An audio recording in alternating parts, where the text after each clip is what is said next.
La historia detrás de los libros estuvo en días pasados en la librería Oromo de Cali, Valle del Cauca, Colombia, hablando con la licenciada en Historia feminista y activista por los derechos humanos de las mujeres, Caroline Jung, una de las integrantes de la colectiva Mujeres Haciendo Historia, que surgió en las aulas de la Universidad del Valle en 2019 y que desde entonces ha visibilizado presencialmente y en espacios virtuales los trabajos de cientos de académicas nacionales que trabajan sobre mujeres en perspectiva histórica.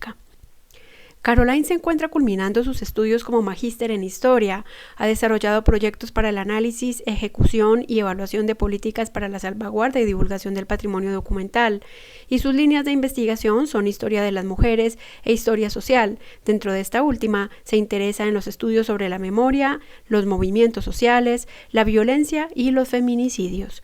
Con ella hablamos sobre los retos del feminismo, la historia de las mujeres y la historia con perspectiva de género. Al final nos hizo dos valiosas recomendaciones editoriales. Los invitamos a conocerla en esta edición de La historia detrás de los libros.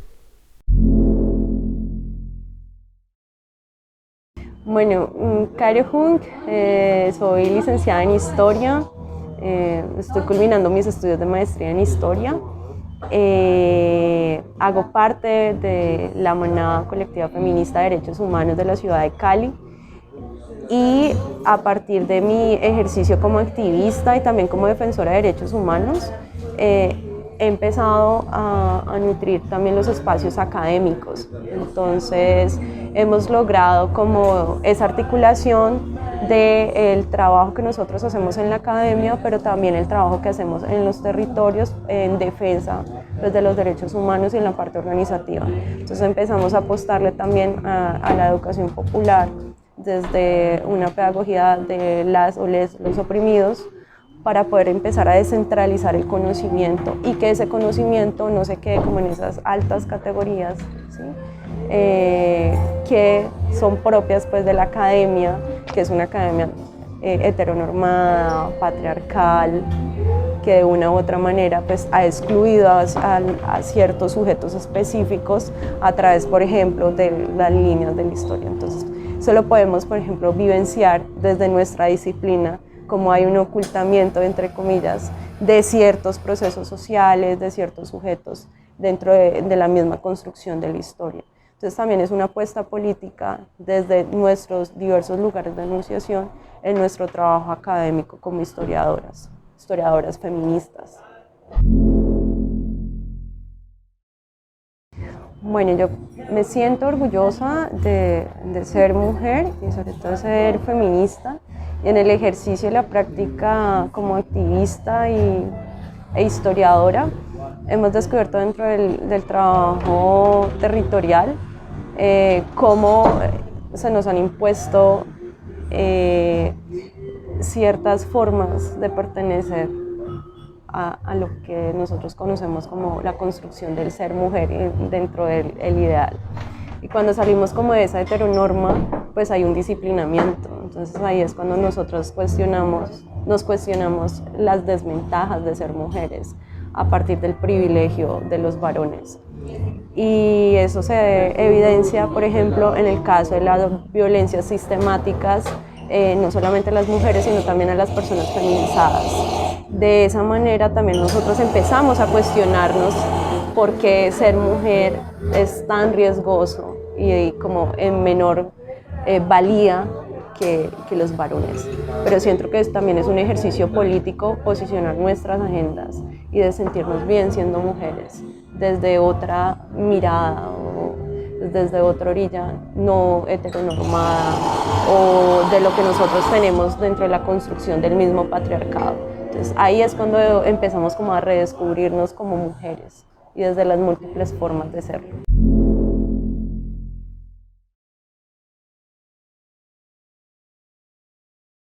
Bueno, esto también me hace recordar y como destacar el trabajo que ha hecho una colectiva feminista de la Universidad del Valle, la Red Amaranta.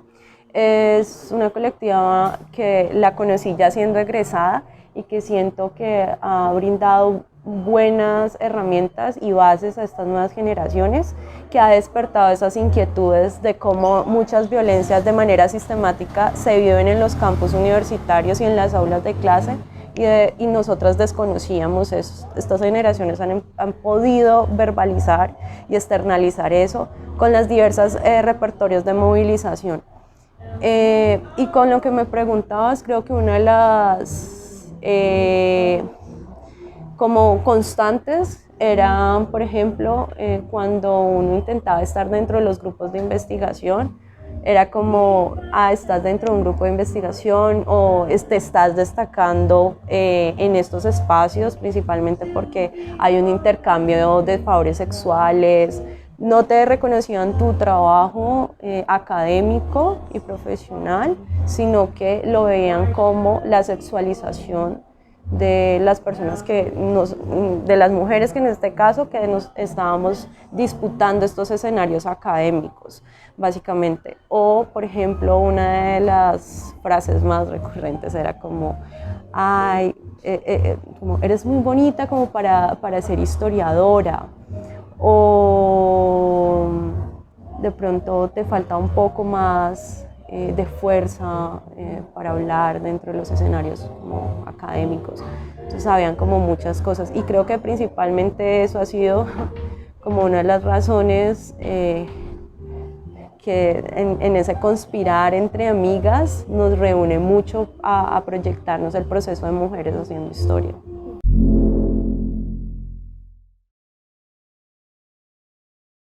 Pues bueno, Mujeres Haciendo Historia, tal cual, surge de la conspiración entre amigas, y la matria del proyecto como tal es mi gran amiga, la doctora Carolina Badía. Ella lo que hace es en un post de Facebook como qué bueno sería reencontrarnos para conmemorar las historiadoras un 8 de marzo. Entonces, como que empezamos ahí a responder y como, listo. O sea, no dejemos esto como un sueño, empecemos a trabajar. Y entonces ahí Caro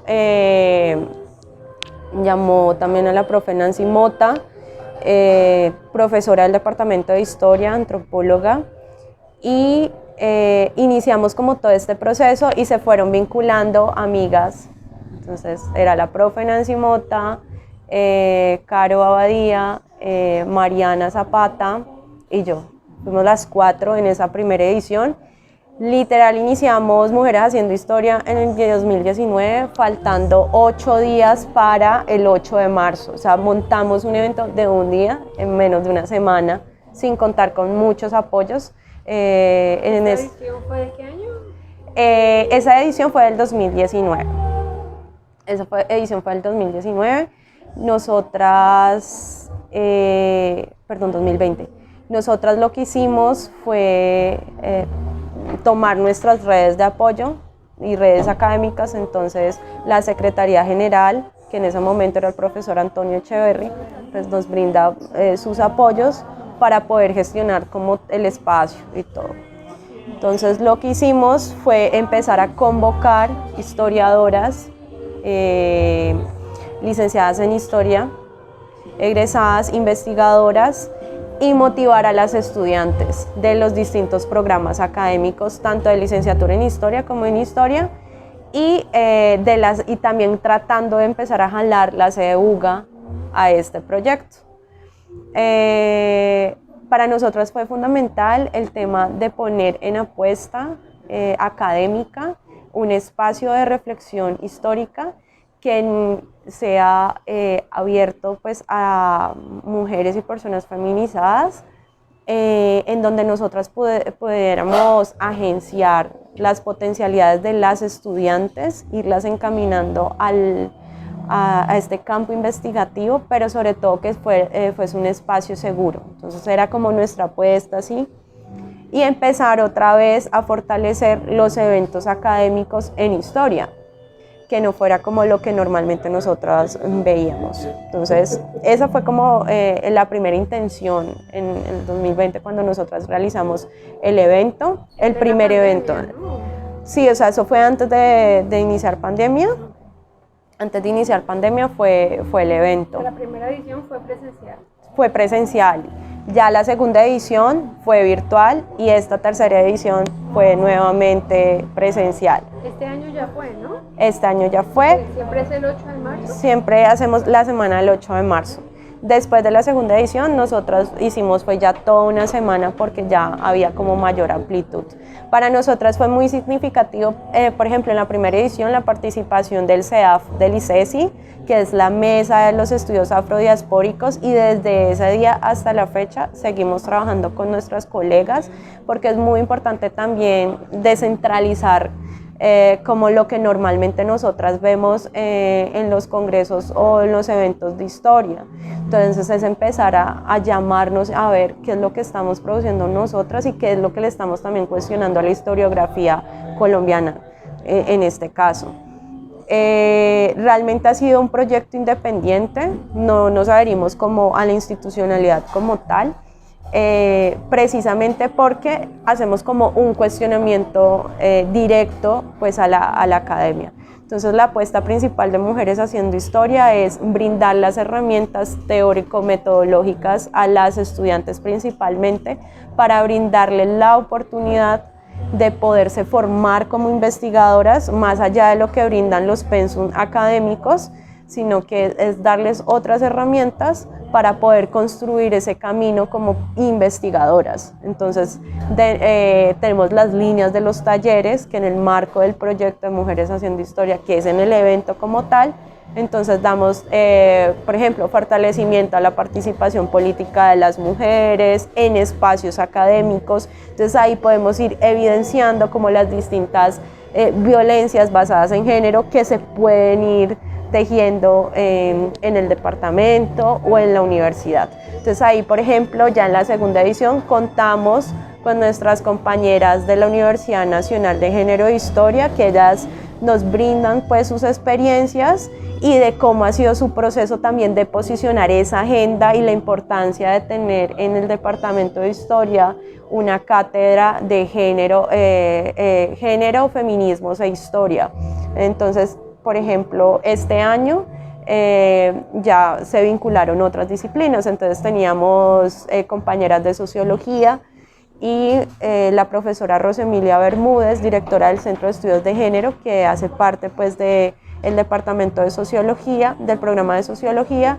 Ella habló de su curso y de su investigación que lleva sobre las mujeres sociólogas. Entonces es muy importante ver cómo también de otras disciplinas también están trabajando temas tan importantes y cómo entre las disciplinas nos podemos acuerpar para poder empezar a mover nuestros temas que son agenda política dentro de nuestro ejercicio como investigadoras.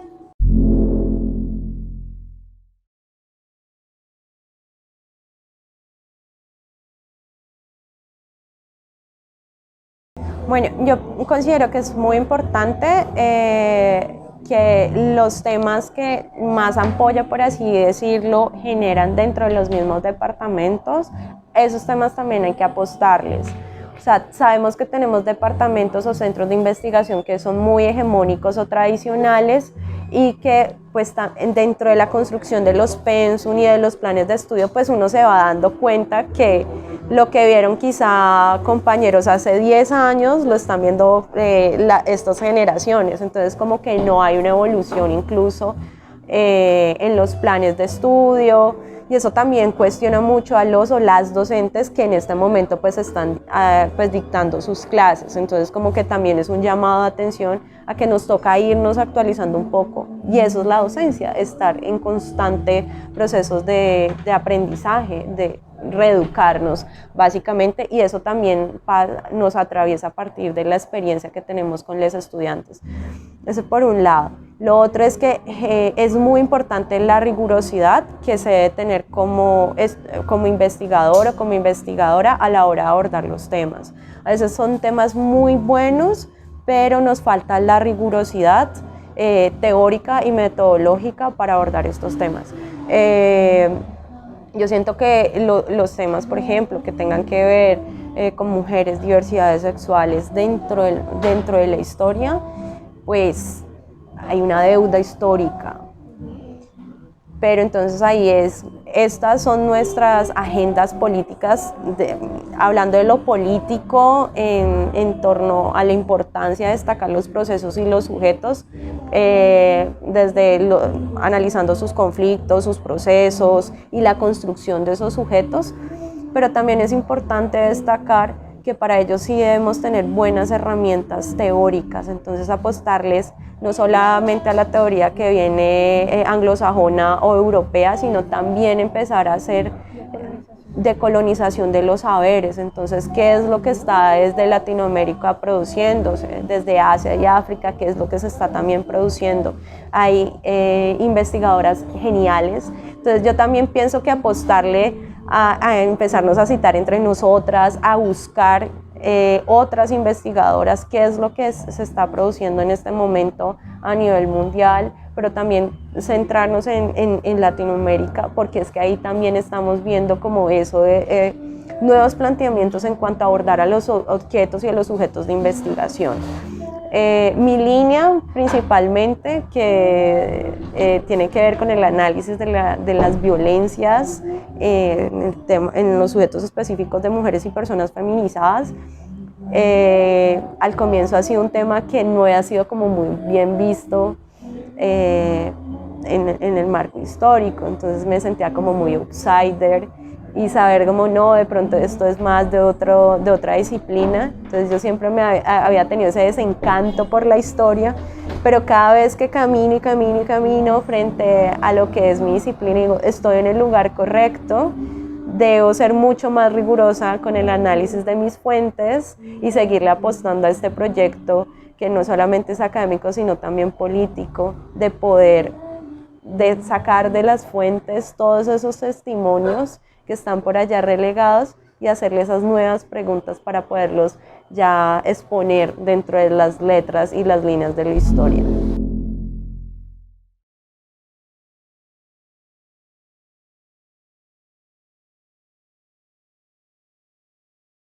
Hola, soy Caroline Hunk, licenciada en Historia de la Universidad del Valle. Hago parte del equipo de Mujeres Haciendo Historia y de la colectiva feminista La Manada de Derechos Humanos. Mis recomendados son el libro de Gabriela Pinilla, La Sotana y la Espada. Es un análisis que se hace de la historia de Camilo Torres. Toman las fuentes primarias de Camilo y a través de un análisis de arte podemos hacer una historia de Camilo ilustrada. Entonces es uno de mis libros recientes favoritos de Camilo Torres. Los invito a leer este ejemplar, realmente hace parte de las nuevas apuestas también de divulgación de historia. A través de las fuentes que ella analiza, empieza también a hacer descripciones gráficas, empieza ya a ilustrar. Entonces nos va contando paso a paso la vida de Camilo Torres, sus primeros años de vida, y entonces ella acá va ilustrando. Entonces lo que nos facilita es el tema de las nuevas formas de producción histórica para acercar un poco más a los lectores. Entonces no los libros pesados de historia que solamente son letras, ladrilludos con lenguaje rimbombante, que es para un público específico, sino que este libro lo que hace es acercar realmente a los lectores a una lectura mucho más amable de un tema tan importante como es una lectura biográfica de Camilo Torres en distintos aspectos de su vida, desde su parte de niñez hasta su militancia política. Entonces este es Camilo Torres. Y mi otro texto muy recomendado es Mamá desobediente, es una mirada feminista de la maternidad. Este es uno de los últimos libros que dentro del movimiento feminista se ha estado utilizando muchísimo para cuestionar la maternidad hegemónica y sobre todo porque también nos manifiesta los otros tipos de maternar y la forma colectivizada y de romantizar un poco lo que es el ser madre. desde unas apuestas de ser mujer, profesional, académica, trabajadora, que no abandonamos nuestro proyecto de vida. Entonces estos dos son mis textos recomendados.